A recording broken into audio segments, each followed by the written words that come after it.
Hello again, Guardians, and welcome back to the channel for another Destiny episode. Before we get started, I'd like to first announce I'm giving away 1,000 silver for Destiny or a Destiny emblem away from the Bungie store. All you have to do to enter and to win for this week's giveaway is be subscribed, show your support and like the video, and leave a comment down below in reference to Destiny 2. Alongside all of this though, I'm giving away 3 copies of Destiny, 2 normal copies for any system including PC, or a Destiny 2 the Collector's Edition, also available on any system or PC. So if you want to enter in for any of this, please check the video link down in the description of this video to learn how to enter in for any of those giveaways.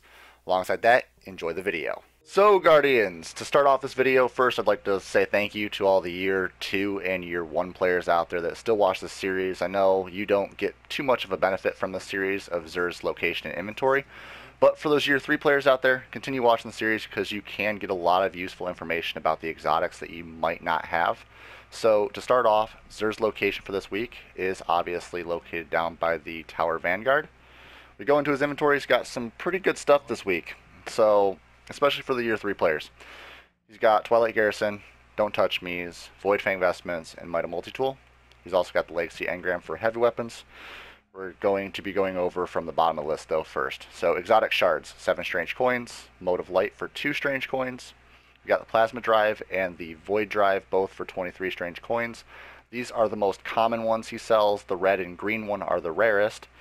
Then we've got the Heavy Ammo Synthesis, 3 of them for 1 strange coin, 10 of them for 3 strange coins. If you're going to buy any, I'd recommend the 10 because you save on strange coins. Then we've got 5 3 of coins for 7 strange coins. We've got the glass needles, which I still think to this day that they're overly priced. We've got 3 of these for 3 strange coins, 3 motes of light, and 1 exotic shard. Moving on to the weapon bundles, we've got the Zalos Supercell with the Shock Hazard ornament. We've got the Monte Carlo with the Royal Flush ornament. Both of these look great with the ornaments provided, but I would not recommend buying the weapon bundles. Only because you can buy an exotic weapon from XUR for 23 strange coins, and XUR is selling the weapon bundles for 30 strange coins and 25 silver dust. But if you go to the kiosk in between Test Eververse Trading Company and the Postmaster, you'll actually find that the ornaments you can buy for 25 silver dust there. And if you wait to just farm out the exotics that provided, or you buy it from XUR when he actually has it in this slot, then you're going to be saving on strange coins. Overall though, if you really need these weapons right now, then it's a good option just for those players that don't have these exotics. But otherwise, I wouldn't recommend it. Next up, the Mida Multi-Tool. I'd highly recommend the Mida Multi-Tool. It's a great scout rifle. It's got a hair trigger. It's also got the radar active if you're aiming down the sights. And this weapon also looks great in Special Ops and Arctic, so white and black. Now, as I said, the exotic perk is going to be Mida Multi-Tool, which this weapon does have a boost on movement speed and fires on a hair trigger. It's also got bonus agility, and we've got quick draw, and we've got field scout. We've also got, as I said before, that third eye, and it's also got CQB ballistics or smart drift control or the soft ballistics. Now I would recommend running the smart drift control or the soft ballistics, running the third eye, running that quick draw, and running the Mida Multi-Tool, which would grant that hair trigger. But this gun overall is really good inside of the Crucible, using it inside of Trials of Osiris. There's not too many weapons that can counter the Mida Multi-Tool's speed, but there are just a few that do overpower it sometimes, like the Jade Rabbit can overpower it. There are a couple pulse rifles that can overpower it, so just be careful. Next up, Void Fang Vestments for the Warlock. It's a really good chest piece, especially if you don't have any really decent exotics. So for those Year 3 players out there, if you don't have anything good for your Warlock, I'd recommend getting this. You have a grant bonus to respawn, which you get your grenade fully recharged. Also, if you're running an Axion Bolt grenade, you'll gain an additional Seeker, which is really useful inside of Crucible. And alongside this, it's got a pretty good roll of Intellect and Discipline, 84 and 79. The Discipline could be a bit higher, but it's still a pretty decent roll. You also, on this one, have a buff to hand cannon ammo and fusion rifle ammo. You've got the Arc Burn Defense, and you've got Void Armor. Next up, we've got the Don't Touch Me's. Again, another exotic this week that I actually would recommend. Now, this one I would highly recommend for the Abyss section out of Crota's End, only simply because the Thralls like to melee you, and those melees will turn you invisible. which will grant you a little bit of a period of time where you can get away from damage and get your health back. And on top of that, this version of the Don't Touch Me's has the auto rifle loader, which is great for Necrochasm, and in the exact same section for the Abyss in Crota's End Raid, the Necrochasm is really useful.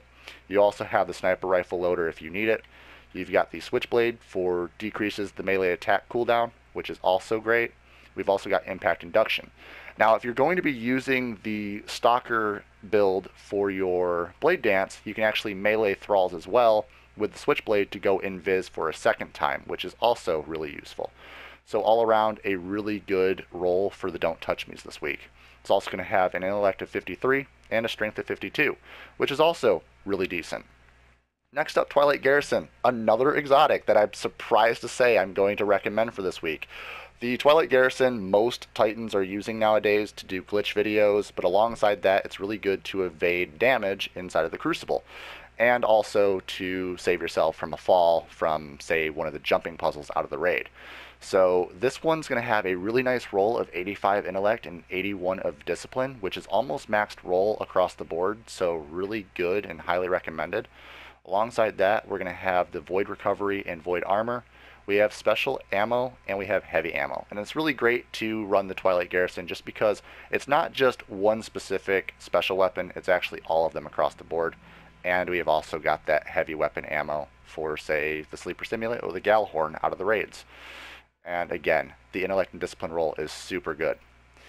Now, moving on to the Legacy Engram. Last one, and you guys already know if you've watched the series before, I don't recommend buying these. They're really expensive. They're 31 strange coins.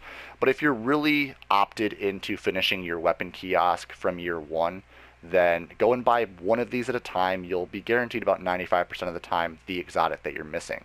And just to give you guys a little idea, especially for the year 3 players, the Legacy Engrams are available in this kiosk here. And if you go over to Collections 2, you'll actually see that there's Legacy sections.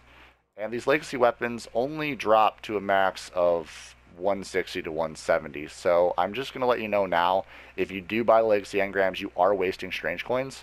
And there's no real point in actually filling up this section of your kiosk.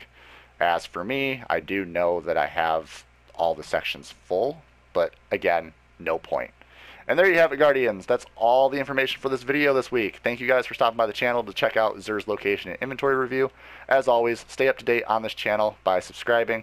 Daily Destiny content and Daily Destiny 2 content as it comes up right now. We do have a lot of information for Destiny 2 coming very soon to the channel. I've got a couple people going to the premiere that are actually going to be giving me some gameplay footage, so I'm really excited about that.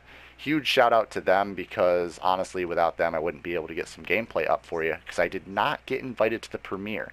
I know I have until the end of today to see if I get invited, but sadly all of the spots for recording gameplay have been taken. So if I do get a spot, I won't be able to record gameplay. So hopefully there's somebody there, if I do go, that can also hand me the gameplay from when they play it. But I'm really excited to get the chance to get some Destiny 2 gameplay out there for you. And also, just stay up to date for this channel, because I'm going to be having some really crazy stuff start happening. So we've got a prop shop being created. I'll be creating some props for Destiny and other games that we play. I'm going to be playing a lot of Paragon as well now, because I just decided to get back into MOBAs. I don't know why, but if you enjoy MOBAs, that's something new. And as always, Guardians, stay violent, be privileged. Oh, hi. VPG isn't here right now, but I guess you enjoyed the content. So over there's a logo you can click on. That will allow you to subscribe. More content up there, and behind the scenes daily content over here on the vlog channel. There you go. Enjoy!